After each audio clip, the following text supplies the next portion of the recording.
大家好，我是 Jenny。这几年找我做咨询的朋友常常问我同一个问题啊，就是 Jenny， 为什么我总是遇到渣男，或者是为什么我明明很努力赚钱，但钱总是用各种方式流走？为什么我总是莫名其妙地感到恐惧？作为一名命理工作者啊，我也曾经试图从八字、从起卦里面去找答案。我们当然可以看出运势的起伏，比如说这2年你运势确实不好啊，或者你的命盘里带了某种特定的任务。但是呢，我越来越发觉，命理能解释发生了什么，却很难解释为什么是这些事儿发生在我身上。甚至有时候呢，我们用尽了改运的方法，那个心里的结啊，还是打不开。这让我开始思考啊，是不是我们的视角太局限了？如果我们的生命不是从那一刻才开始的呢？如果我们现在经历的一切其实是很久很久以前，甚至是好几世之前就写好的剧本呢？最近，我跟一位非常资深的量子催眠师 Steve 进行了一次深度的交流。他跟我分享了一些案例，真的彻底颠覆了我对命运的认知。今天这期视频，我想抛开那些晦涩的理论，单纯跟你讲讲故事。听完这些故事，也许你会对现在正经历的痛苦有一种全新的释怀。身体记得前世的痛。我们先来讲一个关于恐惧的故事。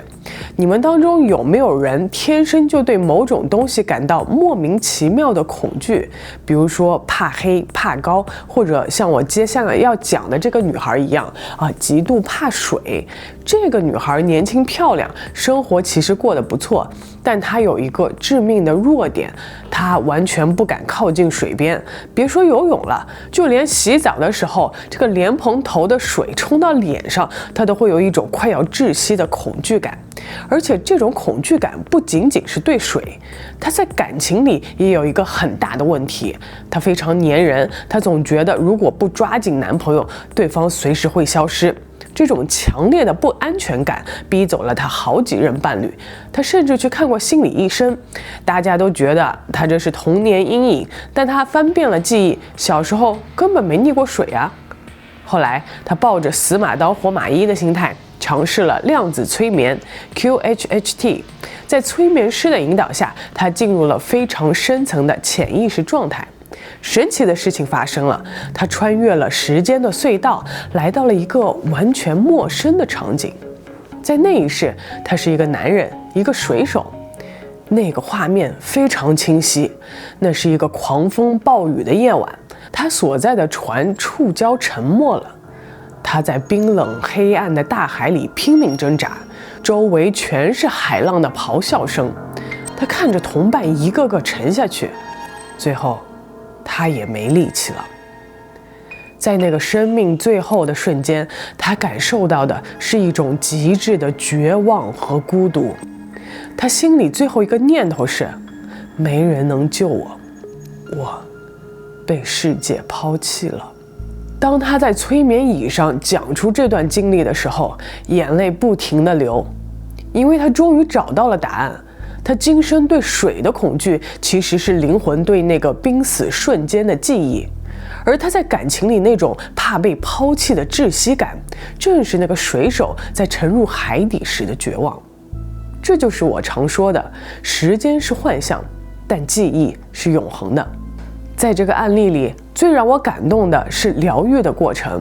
在催眠中，他的高我，也就是他的超意识，带领他重新回到那个海难现场，去拥抱那个溺死的水手，告诉他，那场戏已经杀青了，这个剧本已经结束了，你现在很安全，你已经转世了。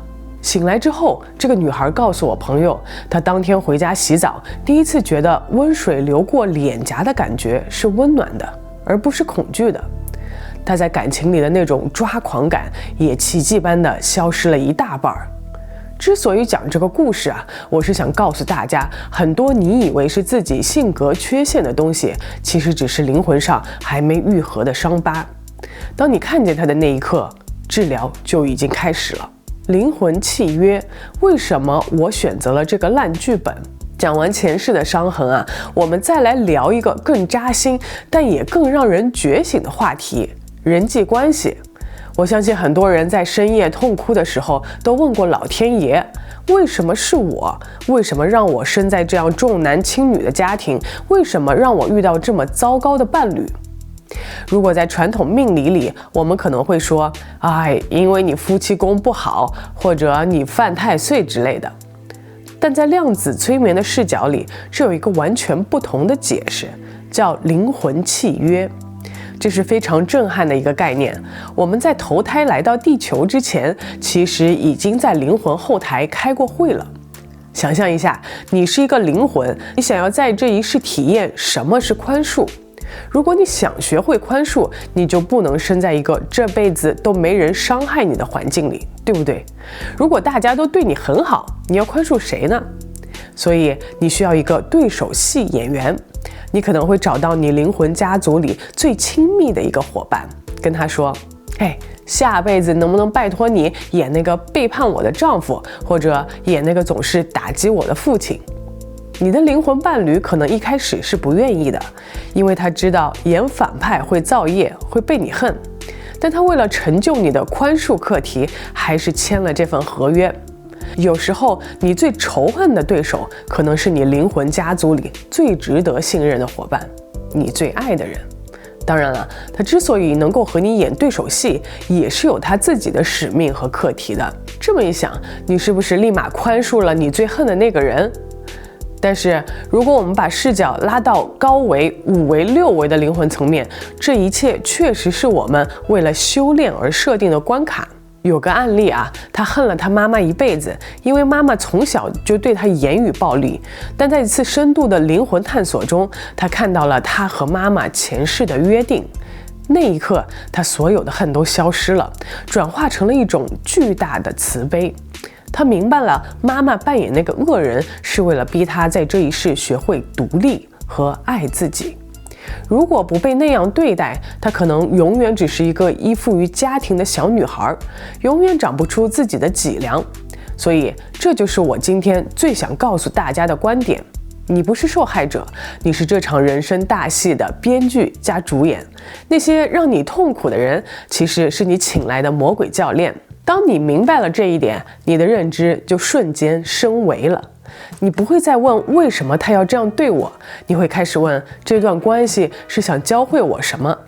一旦你学会了那个功课，这段关系的能量就会改变，甚至这个人会自动从你的生命中消失，因为他的任务完成了。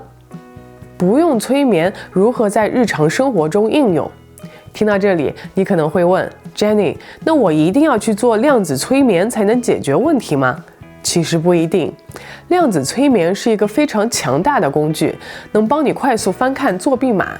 但在日常生活中，我们每个人都可以运用这种量子智慧，这就是我频道一直强调的提升维度、修身养性。我总结了3个简单的步骤，当你下次再遇到让你崩溃的事情时，试试看。一是按下暂停键，切换观察者的视角。当情绪上来的时候，比如你老公又把你气得半死，试着从身体里抽出来，像看电影一样看着这个场景，告诉自己，好，这就是一场戏，现在剧情进入高潮了，不要入戏太深。第2个提问高我，在心里问一个问题，如果这是我灵魂安排的剧本，这个难关是想送我什么礼物？是想让我学会界限，是想让我学会放手，还是让我学会勇敢？第3，改写剧本。前几天有个小伙伴问我，既然命是注定好的，算命算出来不好的结果，那我不是完了？我告诉他，我命由我不由天。既然你是编剧，你就拥有随时改写结局的权利。过去的业力也是可以通过当下的转念来化解的。如果你意识到你一直以来的讨好性人格是源于前世的某个创伤，那你现在就可以告诉自己，那已经过去了。这一世，我选择做真实的自己。这就是所谓的修行。修行不是去深山老林里打坐，而是在每一个让你抓狂的当下，你能守住自己的心，能看破这只是一场灵魂的游戏。今天跟大家聊了这么多关于前世、关于量子催眠的话题，其实千言万语汇成一句话：我们比自己想象的要强大得多。你不是一个无助的肉体凡胎，只能被命运推着走。你是带着几千年的智慧，带着满满的爱与勇敢，特意选择来到地球上这个游乐场，体验强大的灵魂。那些痛苦，那些眼泪，都只是体验的一部分。当你有一天真正看懂了这一切，你会发现，人生真的没有什么过不去的坎儿，一切都是最好的安排。如果你对今天讲的内容感兴趣，或者你也觉得自己有些解不开的结，想尝试探索前世，欢迎在评论区留言告诉我。也别忘了，如果你想更深入地了解自己的灵魂蓝图，或者需要一些指引，可以通过频道主页找到我。我是 Jenny， 在这里陪你一起慢慢悟，慢慢修，开启你的人生新篇章。我们下期视频见。